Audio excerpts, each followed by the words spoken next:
Step off the bike and keep your hands where I can see them."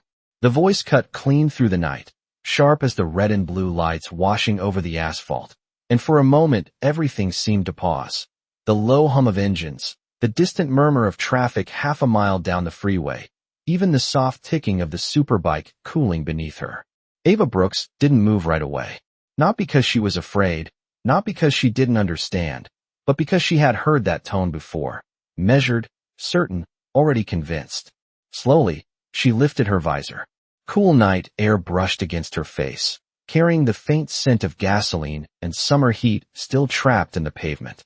Her eyes were steady, unreadable, reflecting the rotating lights like fragments of something distant and controlled. The officer stepped closer, boots firm against the road, hand hovering near his radio, posture tight with authority. He looked at the bike, then at her, then back again, as if trying to reconcile something that didn't fit. A woman like her, alone, on a machine like that. His silence filled in the assumption before he ever spoke it. Ava swung one leg over the bike with deliberate calm, her boots touching the ground with a quiet, grounded certainty. The engine clicked once more and went still. Around them, a second cruiser pulled up, tires crunching softly against the shoulder gravel, headlights casting long shadows that stretched across her silhouette. She could feel the weight of eyes now. 2 officers, then 3, watching, assessing, deciding. Not one of them asked a question first. Not one of them hesitated. "License and registration," the first officer said, his tone already leaning toward conclusion rather than curiosity. Ava reached slowly, not toward her pocket, but toward the small compartment near the bike's frame, her movements precise, almost rehearsed. The officer's stance shifted instantly. Hands away from the bike. The words came quicker this time. Firmer. Ava paused, just a fraction of a second. Then she let her hands fall to her sides. The night stretched thinner. Somewhere in the distance, a car passed, its headlights briefly sweeping across the scene before disappearing into darkness. Ava's gaze lifted, meeting the officer's eyes fully now, not challenging, not submissive, just present. "There's been a misunderstanding," she said quietly, her voice even, carrying no urgency, no fear, just clarity that seemed almost out of place. The officer didn't respond. Not to her words. Not to her tone. His attention had already shifted back to the bike, circling it slowly, taking in the details, the custom build, the precision, the kind of machine that didn't belong in assumptions. Another officer moved behind her, the faint sound of a radio crackling at his shoulder. "Dispatch, we've got a situation," he muttered, low enough that it almost blended into the hum of the night. Ava stood still, hands relaxed at her sides, shoulders loose, breathing steady. If anyone had been close enough, they might have noticed the smallest detail, a thin ring on her finger, engraved with something too subtle to catch under flashing lights, something that didn't match the story forming in front of her. But no one was looking that closely. Not yet. And as the red and blue lights continued to spin across her face, painting her in alternating shadows, Ava Brooks did the one thing none of them expected. She waited, completely still, as if she already knew exactly how this was going to unfold. The officer's radio crackled again, a low static whisper cutting through the stillness, but Ava barely reacted, her attention fixed somewhere beyond the flashing lights, as if the moment unfolding in front of her was only a small piece of a much larger pattern she had already mapped out. A breeze moved through the open stretch of highway, lifting a loose strand of her hair and carrying the distant scent of hot asphalt and dry grass. She shifted her weight slightly, not out of discomfort, but with the kind of controlled awareness that came from years of reading rooms, reading people, reading tension before it broke.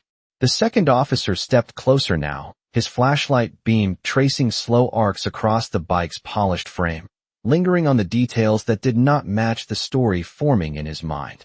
"That is not a standard registration setup," he muttered, more to himself than anyone else, though the first officer heard it and tightened his stance.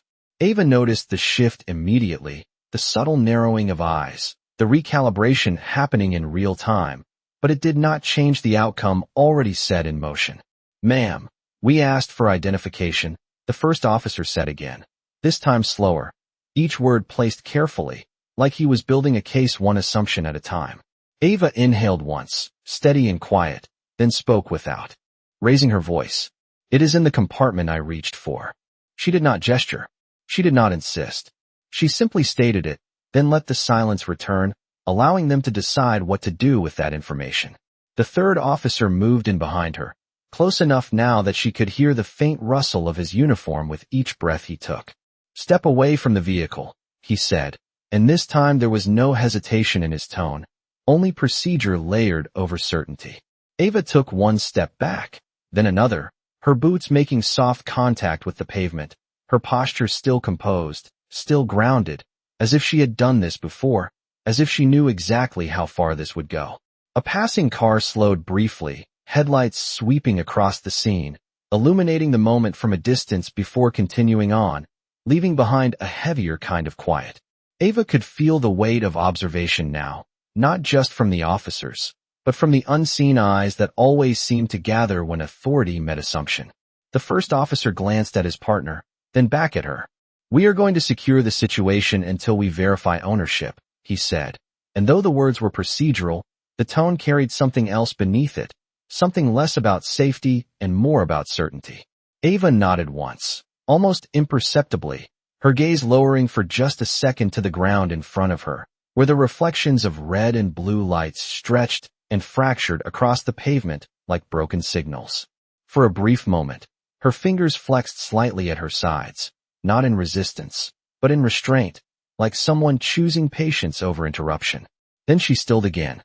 The radio crackled louder this time, a dispatcher's voice beginning to form through the static, but the words were not yet clear.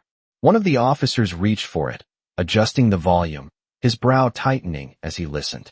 Ava did not look up. She simply stood there, breathing slow, measured, waiting not for permission, not for explanation, but for the moment when assumption would finally meet reality, knowing that when it did, it would not be loud, it would not be dramatic, it would arrive the same way everything else had tonight, quiet, undeniable, and impossible to ignore. The dispatcher's voice finally broke through the static, clearer now, sharper, cutting across the tension like a thin line of truth trying to surface.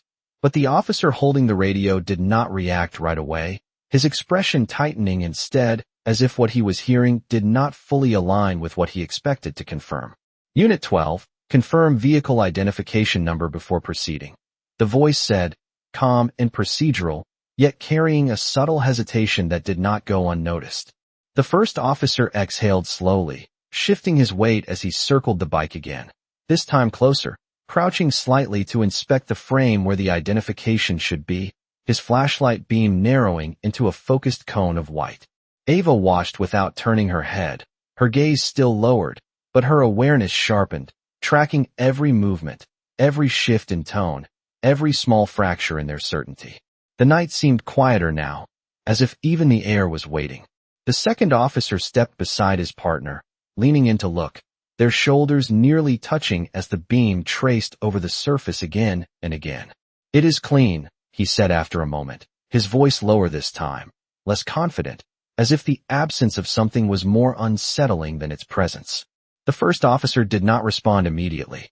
Instead, he straightened slowly, his eyes lifting toward Ava with a new kind of focus, one that carried less assumption and more calculation.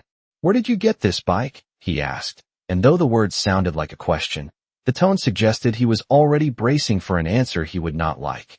Ava raised her head slightly, meeting his gaze again, her expression unchanged, steady, grounded. "It is assigned," she said. No explanation followed. No elaboration. Just two words that seemed to land heavier than they should have. The officers exchanged a brief glance, quick but telling, a silent conversation passing between them that shifted the atmosphere just enough to be felt. The third officer adjusted his grip on the radio, pressing it closer to his ear as the dispatcher spoke again, this time with more urgency, though still measured. "Unit 12, be advised, that vehicle may be tied to an active federal file. Repeat, possible federal connection. Proceed with caution." The words hung in the air, suspended, unfinished, as if waiting for someone to decide what they meant. Ava did not move. She did not look up at the radio. But something in her posture changed, not visibly, not dramatically, just a subtle settling, like a piece finally aligning with the path it was always meant to take. The first officer's jaw tightened, his eyes narrowing again, but this time not from certainty, from conflict. He looked back at the bike, then at Ava, then toward the dark stretch of road beyond them, as if trying to reframe the scene with new information that refused to fit neatly into his earlier conclusion. A car slowed again in the distance, its headlights lingering longer this time, illuminating the officers, the bike, and Ava standing between them, still, composed, waiting. The second officer cleared his throat quietly. "Sir, we might want to verify before we escalate," he said, careful, choosing his words with more caution now than before. The first officer did not answer right away. Instead, he reached for his own radio, his hand pausing just before pressing the button, the hesitation brief, but undeniable. Ava's eyes lifted slightly, not to challenge, not to push, but to witness. The night pressed in around them, heavy and quiet, the flashing lights continuing their steady rhythm, but the certainty that had filled the space minutes ago was no longer intact. It had cracked, just enough to let something else through. And Ava Brooks stood in the center of it, unchanged, as if she had been here all along, waiting for them to catch up to the truth already standing in front of them. The first officer finally pressed the radio button, the soft click sounding louder than it should have in the quiet, and for a brief second he did not speak, as if choosing the exact words mattered more now than it had moments ago. "Dispatch, confirm federal flag on that vehicle," he said, his voice measured but no longer certain, each syllable carrying the weight of a situation that had shifted beneath him. Static answered first, a thin layer of noise stretching the moment. Then the dispatcher returned, clearer, firmer this time. "Unit 12, stand by." Cross-referencing now. The words lingered, unfinished, and the space between them filled with something heavier than silence. Ava remained still, her gaze drifting briefly toward the edge of the highway where the darkness seemed to stretch endlessly, the horizon barely visible under the faint glow of distant city lights. Her breathing stayed even, controlled, but her awareness moved outward, mapping the scene with quiet precision, noting the tension in the officers' shoulders, the subtle repositioning of their feet, the way their confidence had begun to loosen without fully breaking. The second officer stepped back half a pace, lowering his flashlight slightly, no longer inspecting, now observing. "Sir," he said under his breath, careful not to disrupt the fragile balance forming in the moment. "If this is federal, we might be stepping into something bigger than a traffic stop." The first officer did not look at him. His eyes remained on Ava, searching now, not for confirmation of guilt, but for something else he could not yet name. Ava met his gaze again, steady, unflinching, her expression unchanged, but there was something in it now, not defiance, not challenge, just a quiet certainty that seemed to exist independent of the situation around her. "Officer," she said softly, her voice calm but deliberate, "you can verify through your system. There is a clearance attached." She did not move her hands. She did not reach for anything. She simply offered the statement and let it rest where it landed. The third officer shifted beside her, his radio still near his ear, his posture no longer as rigid as before. The flashing lights continued their steady rhythm, casting alternating shadows across Ava's face, across the officers, across the road that had become the center of something none of them had expected. The dispatcher's voice returned, sharper now, cutting clean through the static. "Unit 12, confirmation in progress. Federal database indicates restricted file. Repeat, restricted file. You are advised to proceed with caution and limit further action until verification is complete." The words settled differently this time. Not as information, but as warning. The first officer's jaw tightened again, but this time it was not from control, it was from recalculation. He took a slow breath, then another, his hand lowering slightly from the radio, his stance adjusting almost imperceptibly as the authority he carried met the possibility that it might not apply the way he thought it did. Ava watched the shift happen in real time, the moment when certainty began to give way to awareness, when the story he had constructed no longer held its shape. A distant truck passed along the far lane, its low rumble vibrating through the ground for a few seconds before fading into the night, leaving behind a quieter, heavier stillness. The second officer glanced again at the bike, then at Ava, then back to his partner, His expression no longer aligned with the assumptions they had started with. "We should wait for full confirmation," he said quietly. The first officer did not answer immediately. Instead, he looked down briefly, then back up, his eyes settling on Ava once more, but this time without the same edge, without the same certainty. The moment stretched, suspended between what had already happened and what was about to be understood, and Ava Brooks stood exactly where she had been from the beginning, composed, grounded, and unwavering, as if the outcome had never been in question, only the time it would take for everyone else to see it. The dispatcher's voice returned again, this time without static, without hesitation, clear and direct, as if whatever uncertainty had existed before had now been replaced with something more definitive. Unit 12, confirmation received. That vehicle is registered under a federal task unit. Repeat, federal task unit. Access is restricted. You are instructed to disengage standard enforcement protocol and await further instruction. The words settled over the scene like a shift in gravity, subtle but undeniable, and for a moment no one moved. The first officer stood still, the radio still in his hand, but his grip had loosened, his posture no longer rigid with authority, but suspended somewhere between reaction and realization. The second officer exhaled quietly, almost imperceptibly, lowering his flashlight completely now, its beam fading from the bike's surface as if the need to inspect had disappeared along with the assumptions that had driven it. Ava did not react outwardly. She did not speak. She simply remained where she was, her shoulders relaxed, her gaze steady, as if the confirmation had only aligned the moment with what she had known from the beginning. A faint sound came from the roadside as another car slowed, the glow of a phone screen briefly visible through the window, as someone recorded from a distance, capturing a scene that no longer meant what it had just minutes ago. The third officer shifted his weight, stepping back half a pace, creating a subtle space around Ava that had not existed before, a distance that acknowledged something without yet fully understanding it. The first officer finally lowered the radio, his eyes lifting slowly to meet hers again, but this time there was no edge in them, no assumption waiting to be confirmed. Only the quiet recognition of a mistake still forming in his mind. He opened his mouth slightly, as if to speak, but no words came out right away. The night filled the silence instead, the distant hum of the highway returning, the soft ticking of the bike cooling again, the steady pulse of the lights continuing as if nothing had changed even though everything had. Ava tilted her head just slightly, not in question, not in challenge, but in acknowledgement, as if she could see the shift happening in real time, the moment when authority met its limit and had to adjust. "You can verify the clearance code," she said calmly, her voice even, offering direction without pressure, her tone carrying neither frustration nor urgency, only quiet certainty. The first officer nodded once, almost reflexively, then looked back down at his radio, his thumb hovering over the button again, but this time with a different intention, one that required confirmation not of suspicion, but of understanding. The second officer glanced at him, then at Ava, his expression softer now, less guarded, as if the story he had constructed had already begun to dissolve.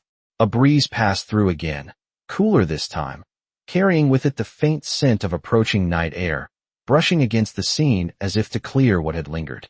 Ava remained still, her hands relaxed at her sides, her presence grounded and unchanged, but the space around her had shifted, no longer defined by control, but by pause, by reconsideration, by the quiet weight of something that could not be ignored.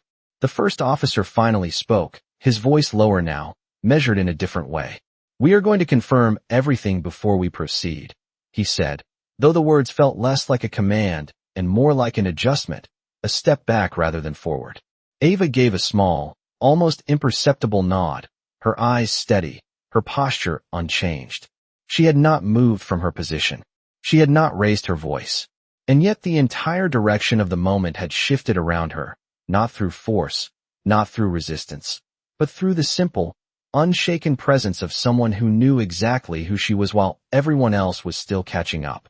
The night settled into a deeper quiet, the kind that did not come from absence of sound, but from something shifting underneath it, something unseen recalibrating the space between people, and Ava felt it before anyone said a word, the subtle change in air, in posture, in the way the officers no longer stood as if they controlled the moment, but as if they were now part of it. The flashing lights continued to rotate, painting slow waves of red and blue across the road, across the bike, across the faces that had begun to soften without fully letting go of their earlier certainty. Ava lowered her gaze briefly, not out of submission, but in stillness, letting the moment breathe, her fingers resting loosely at her sides. No tension, no urgency, just presence. The first officer shifted his stance again, the movement small but meaningful, his shoulders no longer squared forward in assertion but angled slightly, as if allowing space for something he had not considered before. He glanced at the bike, then back at Ava, and for a brief second, his eyes lingered not on what she represented in his earlier assumption, but on what he might have missed. The second officer took another step back, his flashlight now fully lowered, its beam resting harmlessly on the ground, no longer searching, no longer questioning, just there. A faint wind moved through again, cooler now, brushing against Ava's jacket, carrying the distant hum of the city and the faint rustle of dry grass along the roadside.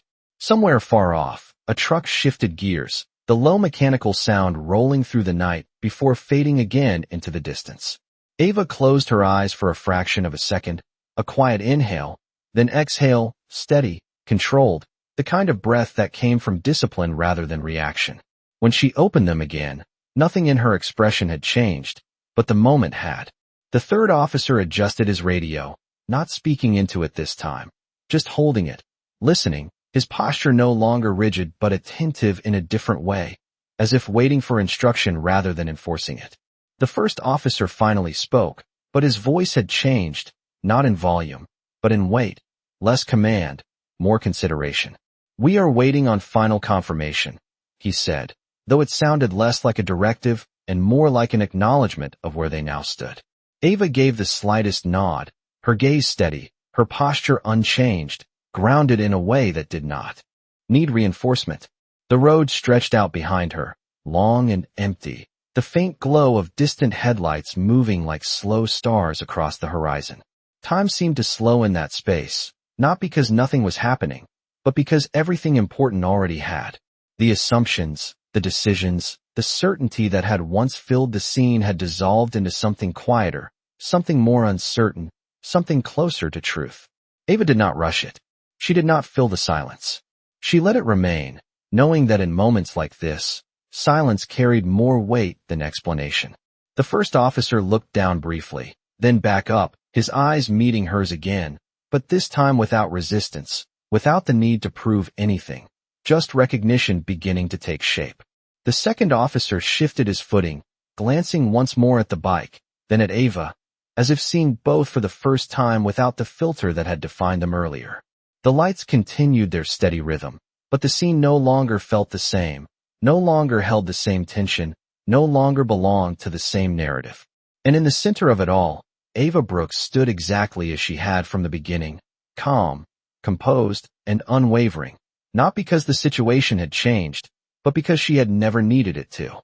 The radio came alive again, but this time the voice did not hesitate, did not soften, did not leave space for interpretation. It arrived fully formed, precise, and final. Unit 12, be advised, Agent Ava Brooks is active federal personnel. Repeat, active federal personnel. You are to stand down immediately and release all control of the situation. The words landed clean, cutting through the last thin layer of uncertainty that had been holding the moment together, and for a second, everything stopped in a different way than before, not frozen by tension, but stilled by truth. The first officer did not move right away.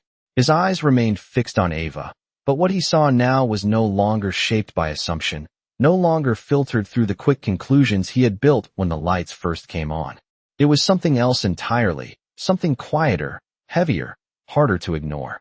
The second officer straightened slightly, his posture shifting as if an invisible line had been redrawn beneath his feet, separating what they thought they were handling from what it actually was. The third officer lowered his radio completely, the device now resting at his side, silent, as if it had already said everything that needed to be said. Ava did not react immediately.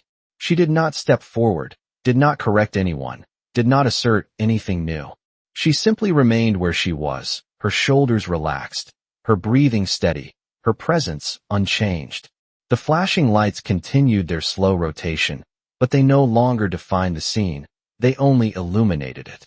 The first officer finally exhaled, a quiet release of breath that seemed to carry more than just air, and his hand dropped fully from the radio.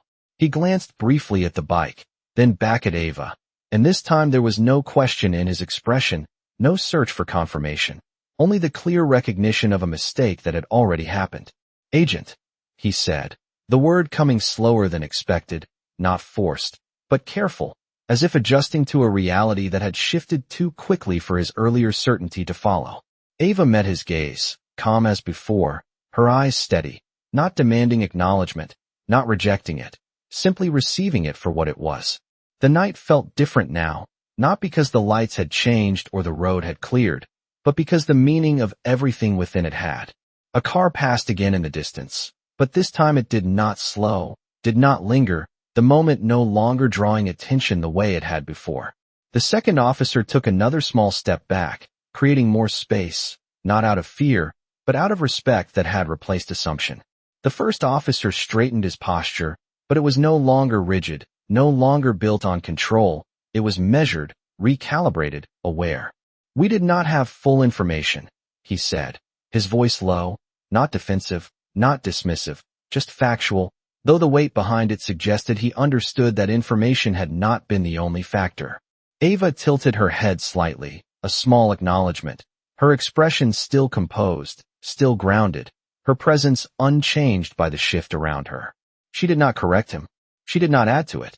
The silence that followed carried more meaning than any explanation could.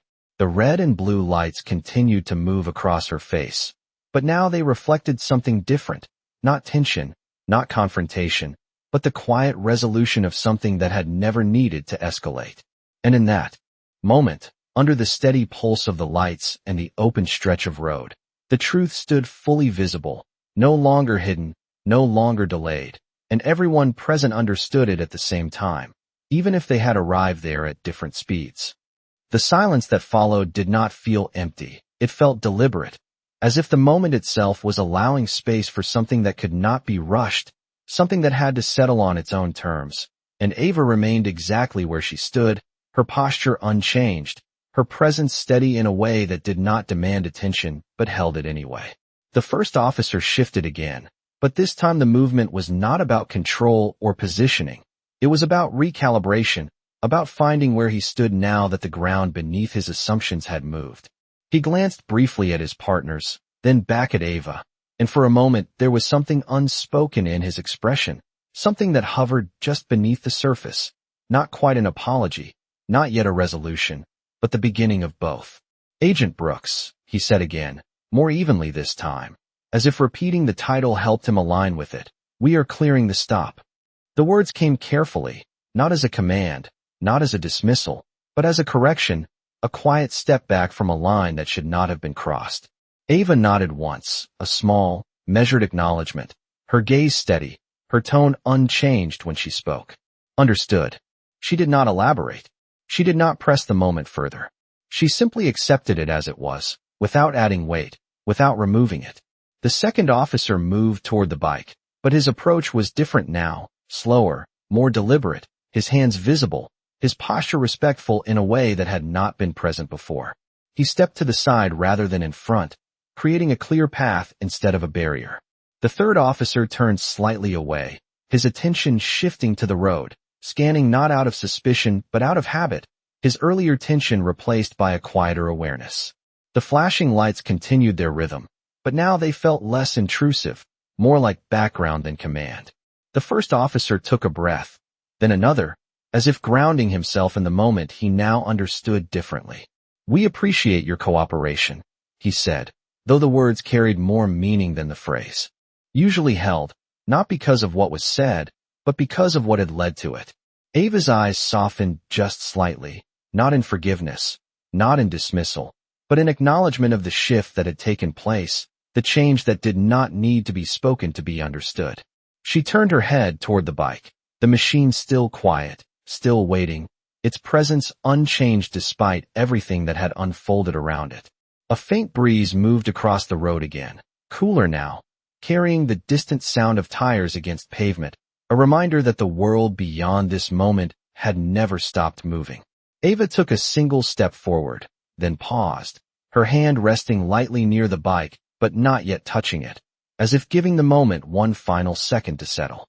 The first officer watched her, not with suspicion, not with authority, but with a kind of quiet reflection that had not been there before. He did not speak again. He did not need to. The space between them held everything that had shifted, everything that had been understood without explanation.